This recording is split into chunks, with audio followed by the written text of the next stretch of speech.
Hello बच्चों, आज हम चैप्टर 2 पढ़ेंगे। चैप्टर 1 मैंने आपको वीडियोस भेजी थी लास्ट टाइम में, ठीक है ना। तो चैप्टर 2 पढ़ेंगे। बहुपद कहते हैं इसको, ठीक है। हिंदी में इसको बहुपद बोलेंगे और इंग्लिश में क्या बोलेंगे इसको? इंग्लिश में बोलेंगे इसको क्या बोलेंगे इसको इंग्लिश में? इंग्लिश में इसको बोलेंगे हम पॉलिनोमियल, ठीक है।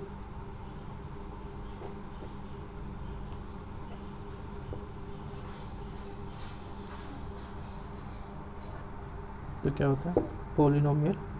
बहुपद। तो सबसे पहले बहुपद होता क्या है उसको जान लेते हैं। देखो, बहुपद में एक ऐसा अरेंजमेंट होता है जिसमें कि आप चर और अचर, ठीक है, चर और अचर, या इंग्लिश में बोलेंगे हम उसको वेरिएबल और नंबर्स, जिसमें चर और अचर दोनों का कॉम्बिनेशन आपको नज़र आता है, ठीक है। और जो डिग्री होती है, यानी कि जो घात होती है, घात या फिर जो डिग्री होती है वो हमेशा एक होल नंबर में होगी। होल नंबर यानी कि पूर्ण संख्या में। एग्जाम्पल के लिए अगर मेरे पास है जैसे कि 2x + 5, तो ये एक क्या है? ये एक पॉलिनोमियल है। या फिर मैं इसको लिख देता हूँ x², तो ये भी एक पॉलिनोमियल है, क्योंकि यहाँ पे जो घात है, जो डिग्री है, वो 2 है। सेम यहाँ पे जो डिग्री है या जो घात है वो कितनी है? वो 1 है। यानी कि वेरिएबल की, यानी कि अचर की घात अगर होल नंबर पूर्ण संख्या में है तो वो एक पॉलिनोमियल होगा, ठीक है। एग्जांपल के लिए अगर मैं लिखता हूँ, मान लो x³ प्लस में 3x² प्लस में 7, तो ये क्या है? ये एक पॉलिनोमियल होगा। लेकिन यहाँ पे अगर मैं लिखता हूँ 2x + 7 रूट में है, तो ये पॉलिनोमियल नहीं होगा, क्योंकि यहाँ पे जो घात है वो है कितनी? 1/2। तो इसको आप लिख सकते हो √2x की पावर 1/2 + 7। तो जो घात है वो आपका एक होल नंबर में नहीं है, तो ये एक पॉलिनोमियल नहीं होगा। एग्जांपल के लिए अगर मैं इसको लिखता हूँ ऐसे x²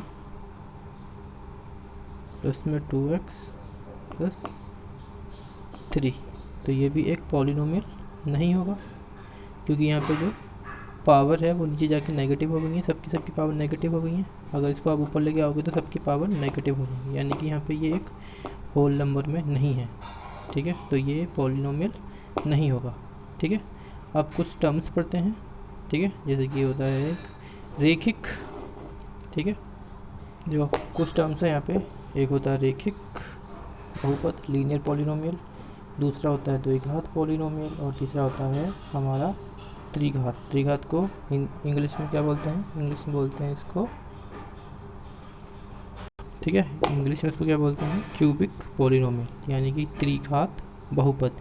रेखिक का मतलब होता है जहाँ पर डिग्री, जो घात है वो 1 होगी। जैसे कि मैंने लिखा 4x + 3, यहाँ पे जो घात है वो 1 है, यानी कि जो डिग्री है, डिग्री या फिर जो घात है, ठीक है, डिग्री या फिर घात, जो डिग्री है या जो घात है वो कितनी है आपकी? 1 है। तो इसलिए रैखिक हो गया ये, ठीक है। द्विघात में क्या होगा? द्विघात में डिग्री जो होगी वो 2 होगी। जैसे कि मैंने लिखा यहाँ पे 3x² प्लस में 4x + 7, तो यहाँ पे जो घात है वो 2 है, तो ये द्विघात हो जाएगा। या फिर आप इसको सकते हो 7x² + 7, ये भी एग्जाम्पल है इसका, द्विघात का या क्वाड्रेटिक का। त्रिघात में आपको यहाँ पे पावर मिलेगी 3, कुछ इस तरीके से। मैक्सिमम पावर 3 होनी चाहिए, या फिर खाली एक ही पावर हो, ठीक है, या फिर 2 पावर हो, जो भी आपको लिखना है, ठीक है। तो ये सब के सब क्या हैं?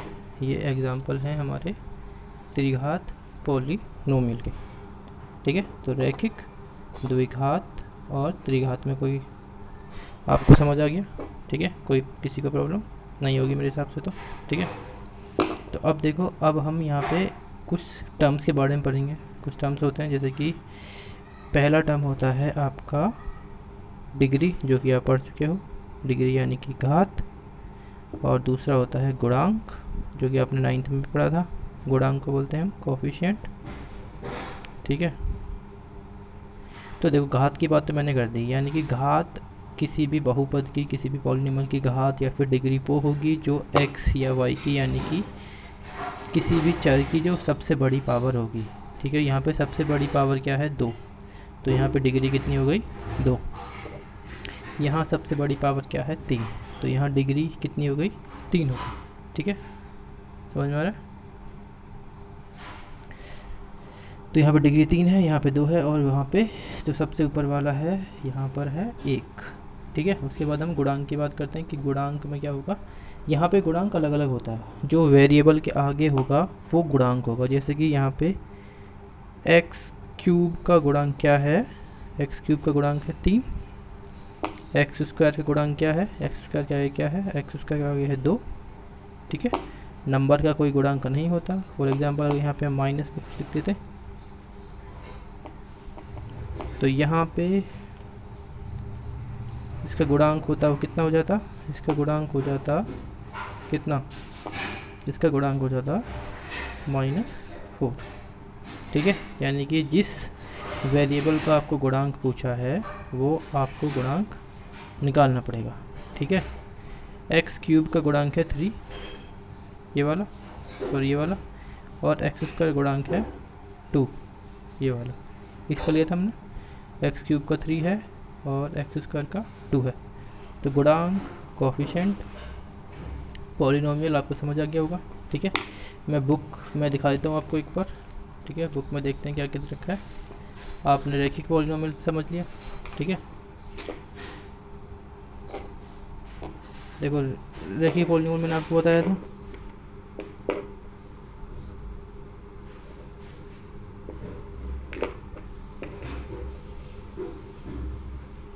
तो रैखिक पॉलिनोमियल मैंने आपको बता दिया, रैखिक पॉलिनोमियल होता क्या। ठीक है,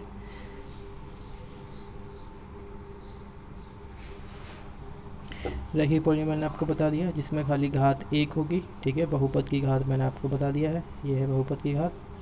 ठीक है, उसके बाद द्विघात कोऑर्डिनेट का पॉलिनोमियल मैंने आपको बता दिया। एग्जांपल देखो ये रहे।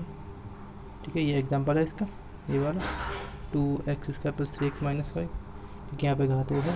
त्रिघात में देखो एग्जांपल ले रहा 2 माइनस एक्स क्यूब, या फिर एक्स क्यूब, या फिर √2x3, यानी कि जो घात है वो 3 है सब में, तो ये त्रिघात हो जाएगा। कौन से बहुपद नहीं होंगे उसकी बात हम करते हैं। देखो ये वाला बहुपद नहीं होगा, 1/x-1, और √x+2 बहुपद नहीं होगा, ना तो रैखिक और ना ही द्विघात और ना ही त्रिघात। और तीसरा वाला ये है, ये भी बहुपद नहीं होगा। एग्जाम्पल बताया था कि यहाँ पे 1/में समथिंग आ गया। ठीक है, तो द्विघात हो गया, रैखिक हो गया और त्रिघात हो गया। ठीक है, एग्जाम्पल आपको पता ही है, आप इसको एग्जाम्पल दे सकते हो अगर आपसे कुछ पूछ ले। ठीक है, अब हम बात करेंगे कि आपको अगर ग्राफ बनाना पड़े तो आप कैसे बनाओगे। ठीक है, मुझे ग्राफ बनाना है ये वाले क्वेश्चन का। ठीक है, x = 2x+3। ठीक है, अभी मैं आपको बताता हूँ, इसको हटा देता हूँ। देखो मेरे पास क्वेश्चन है ये वाला, y = 2x+3, मुझे इसका ग्राफ बनाना है। तो आप किसी एक वेरिएबल की वैल्यू लिखिए और दूसरे वेरिएबल की वैल्यू को निकाल दीजिए। ठीक है, वैल्यू ऐसी लिखनी है कि जो वैल्यूज़ हैं दोनों वो होल नंबर्स में है। होल नंबर्स यानी कि 0 से स्टार्ट होता है। ठीक है, ज़्यादा से ज़्यादा आपको 5 या 6 तक वैल्यूज़ लेनी है, क्योंकि ज़्यादा बड़ी वैल्यू लोगे तो ग्राफ में बनाने में मुश्किल होगी। ठीक है, तो सबसे पहले इसका अगर मैं x की वैल्यू लेता हूँ -2। ठीक है, अगर x की वैल्यू -2 लेता हूँ तो y क्या आएगा, 2 - 2 + 3, तो y की क्या वैल्यू आएगी, -4 + 3 = -1। ठीक है, और दूसरी क्या वैल्यू लेता हूँ, अगर मैं x की वैल्यू लेता हूँ 2, अगर x की वैल्यू 2 लेता हूँ तो y की वैल्यू क्या आएगी बेटा, y की वैल्यू आएगी यहाँ पे 2 × 2 + 3, तो y की वैल्यू कितनी आएगी, 4 + 3 = 7। ठीक है, ये दो वैल्यूज हैं, आप देख लो इसको एक बार। ठीक है, दिख रहा है आपको, स्क्रीनशॉट ले लो, लेना है तो। ठीक है, ले लिया स्क्रीनशॉट। अब हम ग्राफ की बात करते हैं। ठीक है ना, इसका ग्राफ कैसे बनेगा वो हम देखेंगे अभी। मैं अभी आपको ग्राफ बना के दिखाऊंगा। ठीक है, ग्राफ बनाने के लिए आपको पता ही है आपको 2 लाइन खींचनी पड़ती हैं, ठीक है। एक यहाँ पे खींच लो, ठीक है। यहाँ पे आपको देखो कुछ वैल्यूज़ लेनी है। y की जो सबसे बड़ी वैल्यू है वो 7 है, तो यहाँ पे y की जाएगा इधर।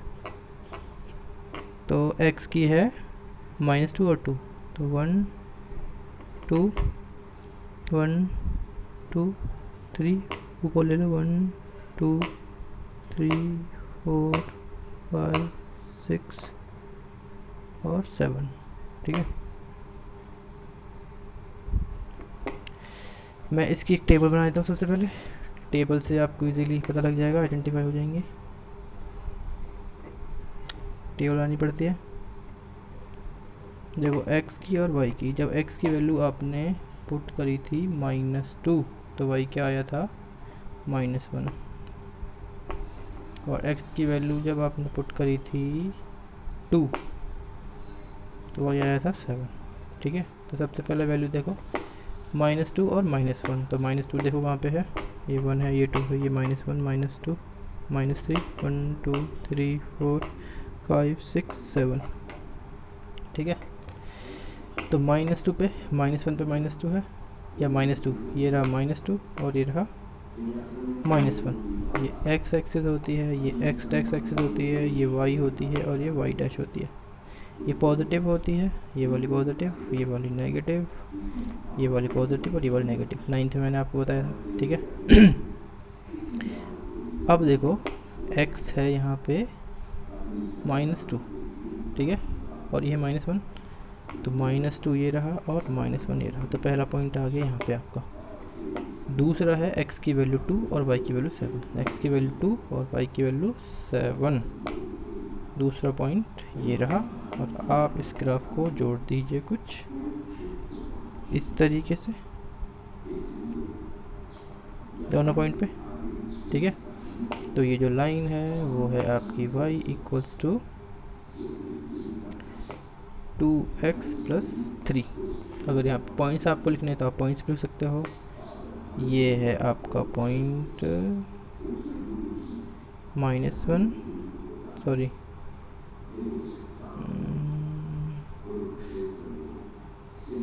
-2 और -1, सॉरी ये वाला पॉइंट गड़बड़ कर दिया मैंने। ये वाला जो पॉइंट है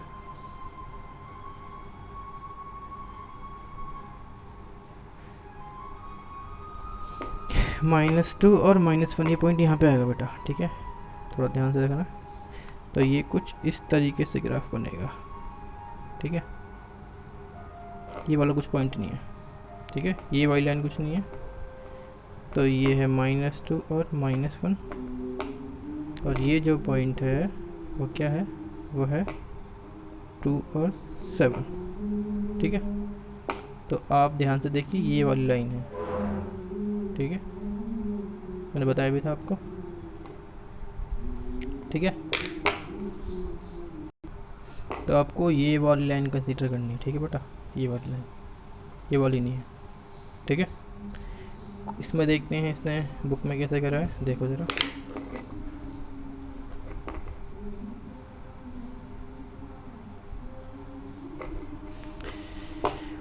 टू और 7 देखो कहाँ आएगा, ये रहा 2, ये रहा 7, ठीक है। अगर आप 0 लेते हो x को तो y की वैल्यू 3 आती है। तो 0 देखो, ये वाला पॉइंट है, ये वाला। इसने 3 पॉइंट लिए हैं, आप 2 भी ले सकते हो। 0 पे आती है 3, तो 0 और 3 ये रहा। और तीसरा पॉइंट इसने लिया है, अगर आप y को 0 रखते हो, अगर आप y को 0 रख सकते हो तो x की वैल्यू आएगी -3/2। -3/2 का मतलब होता है -1.5, तो -1.5 यहाँ पे है। तो आप इस लाइन को खींच सकते हो, ठीक है। आप वैल्यू ऐसे भी निकाल सकते हो जहाँ पे आप अपॉन में, यानी कि जो इसका हर होगा वो 2 हो सकता है, ठीक है। न्यूमरेटर 2 चलेगा, 2 के अलावा नहीं चलेगा, जैसे कि 3 हो गया 7 नहीं, 3/2 चल जाएगा, 5/2 चल जाएगा, 7/2, लेकिन 3 4 नीचे 3 4 5 6 नहीं चलेगा, ठीक है, क्योंकि वैल्यूज़ को निकालना डिफ़िकल्ट होता है, ठीक है। तो मैं आपको कुछ क्वेश्चन दे रहा हूँ जिसको आपके ग्राफ बनाने हैं, ठीक है। 2 क्वेश्चन दे रहा हूँ। ये वाला है, ठीक है, y equals to 2x plus 5 और y equals to 3x minus 5। तो इसका आपको ग्राफ बनाना है, दो वैल्यूज़ निकालनी है, x की एक बार वैल्यू रखोगे y की निकालोगे, और x की एक बार दूसरी वैल्यू रखोगे y की वैल्यू निकालोगे, यानी कि दो वैल्यूज़ निकालनी है अलग अलग और ग्राफ बनाना है। स्क्रीनशॉट ले लो जल्दी से, ठीक है। आगे बढ़ते हैं। अगर आपको क्वाड्रेटिक इक्वेशन यानी कि अगर आपको द्विघातीय समीकरण का ग्राफ बनाना है तो आपको क्या करना होगा, सेम वही, आपको x की वैल्यू रखनी है और सॉल्व करना है। जैसे कि अगर आपने x की वैल्यू को 0 रख दिया, अगर आपने x की वैल्यू को 0 रख दिया तो y की वैल्यू क्या आएगी, 0 -0 और -4, तो y की वैल्यू कितनी आ गई, -4। जैसे कि अगर आपने x की वैल्यू को रख दिया -1 तो y की वैल्यू कितनी आएगी, y की वैल्यू कितनी आएगी, -1 स्क्वायर -3 -1 और -4, तो y की वैल्यू आएगी 1 + 3 और -4, यानी कि 4 -4 यानी कि 0, ठीक है। तो अगर आप इस क्वाड्रेटिक इक्वेशन की वैल्यू लेते हो, क्वाड्रेटिक इक्वेशन नहीं सॉरी, क्वाड्रेटिक पॉलिनोमियल की कोई वैल्यू लेते हो अलग अलग और आप इसको सॉल्व करते हो तो कुछ अलग अलग वैल्यूज़ आएंगी। तो अगर आप कुछ वैल्यू सॉल्व करो, काफ़ी सारी जैसे कि इसमें सॉल्व कर रखी है, आपको सॉल्व नहीं करनी, मैं खाली आपको बताना है इसमें, ठीक है। तो अगर आप इसको सॉल्व करते हो, ये रीसॉल्व, -2 पे 6 आएगी, -1 पे आएगी 0, 4 पे आएगी -4, 1 पे आएगी -6, 2 पे आएगी -6, ऐसे करके वैल्यूज़ अगर आप निकालोगे और आप इसका ग्राफ प्लॉट करो तो -2 और -6 ये रहा, -1 और 0 ये रहा, 0 और -4 ये रहा, 1 -6 ये रहा, 2 -6 ये रहा, वैसे अलग अलग वैल्यूज़ हैं। तो अगर आप इसका ग्राफ प्लॉट करते हो तो इसका जो ग्राफ है वो आएगा पैराबोला के जैसा। इसको कैसा बोलते हैं, इसको बोलते हैं हम परवलय।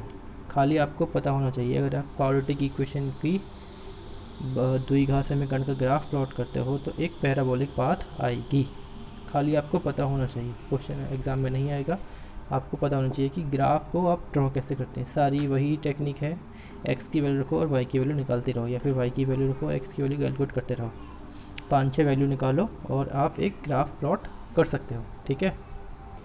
नेक्स्ट आता है कि शून्यक कैसे निकालें या ज़ीरोज़ कैसे निकालें। तो सबसे पहले अगर आपको कोई ग्राफ दे रखा है ऐसा कुछ करके, अगर आपको उसके शून्यक निकालने हैं, ठीक है, शून्य कैसे निकलेंगे इसके, आप ये देखोगे कि ये जो ग्राफ है वो x एक्सिस यानी कि x अक्ष पर कितने पॉइंट्स पर काट रहा है। जैसे कि देखो इस ग्राफ को देखो ज़रा, दिख रहा होगा आपको, ठीक है, दिख रहा है, ये वाला ग्राफ देखो, ये जो ग्राफ है वो x अक्ष पर यानी कि एक बिंदु यहाँ पे काट रहा है और एक बिंदु यहाँ पे काट रहा है, यानी कि ये दो बिंदुओं पे काट रहा है। तो इसके पास कितने शून्यक हो गए, इसके पास हो गए कितने शून्यक, जल्दी बताओ,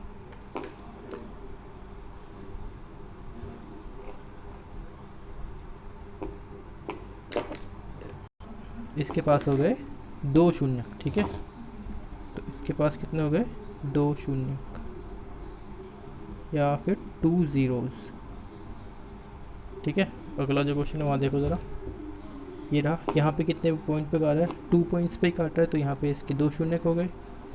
नेक्स्ट देखो ज़रा, यहाँ पे सिर्फ एक ही पॉइंट पे काट रहा है तो 1 शून्यक हो गया, और यहाँ भी सिर्फ एक ही पॉइंट पे काट रहा है तो 1 शून्यक हो गया। आपको ये देखना है कि x एक्सिस पर कितने पॉइंट्स पे काट रहा है, खाली x एक्सिस पर, ठीक है। y एक्सिस को आपको मतलब नहीं है, ठीक है। जैसे कि यहाँ पे ये है, यहाँ पे खाली y एक्सिस पे काट रहा है तो शून्यक होगा 0, क्योंकि यहाँ पे कोई भी शून्यक इसका नहीं होगा क्योंकि सिर्फ वो y एक्सिस पर ही काट रहा है।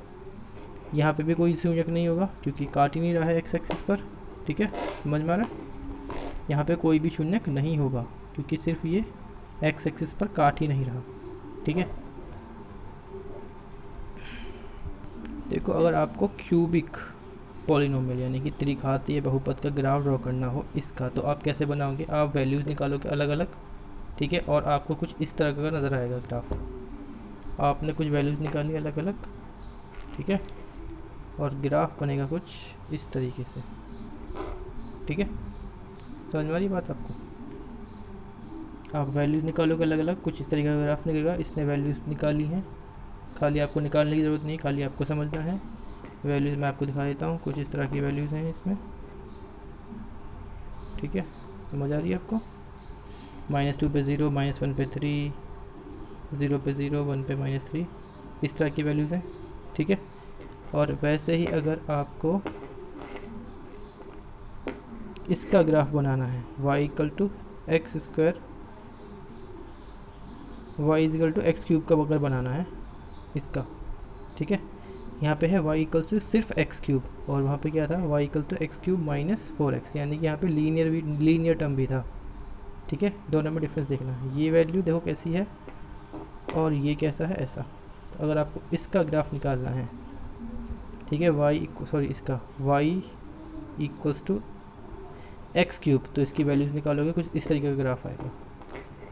ये किसका है, y = x³। जब आप उसमें PDF में देखोगे तो आपको इजीली समझ आएगा, ठीक है, ये वाला। तो ये किसका ग्राफ है, y = x³, ठीक है। तो समझ में आ रहा है, वैल्यूज़ निकालोगे अलग अलग और इसको सॉल्व करोगे आप। खाली आपको वैल्यूज़ नहीं निकालने, खाली आपको पता होना चाहिए, ठीक है। अगर आपको इसका ग्राफ बनाना है, देखो ये वाली थोड़ी अलग वैल्यू, x³ - x², ठीक है। ये क्या थी साली, y = x³ और वो क्या थी, y = x³ - 4x। तो अभी हम इसका देख रहे हैं y = x³ - x²। इसकी आप पॉइंट्स निकालोगे और इसका ग्राफ आएगा कुछ इस तरीके से, ठीक है, कुछ इस तरीके से आएगा इसका ग्राफ। अभी देखो ये साफ हो जाएगा,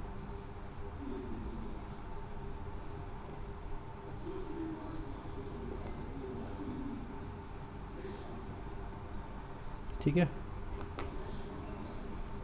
तो इस तरीके से ग्राफ आएगा ये वाला, खाली आपको देखना है। NCERT की PDF मैंने आपको दे ही दी है, ठीक है। और नेक्स्ट जो है वो एक्सरसाइज है, ये आपको करनी है, ठीक है। उदाहरण है ये, कितने ज़ीरोज़ हैं आपको पता करने हैं इसमें, और ग्राफ बनाने के लिए मैंने आपको क्वेश्चन दिया ही है, ठीक है। ये उदाहरण 1 है और ये है एक्सरसाइज 2.1, ठीक है। ये भी आपको बताना है कितने ज़ीरोज़ हैं इसमें। खाली यहाँ पे एक भी कट नहीं है तो देख लो, खाली x एक्सिस पर जो कट होंगे खाली उसी से ही आपको पता है, ठीक है। खाली x एक्सिस पे एक कट है, x एक्सिस पे 2 कट है, तो उसके हिसाब से आपको आंसर करना है, ठीक है। अगली जो 2.2 है वो हम अगली क्लास में करेंगे, ठीक है। ग्राफ के क्वेश्चन मैंने दिए ही हैं आपको, ठीक है। तो क्वेश्चंस कर लेना समझ कर। NCERT की PDF मैंने आपको सेंड कर ही दी है, ठीक है।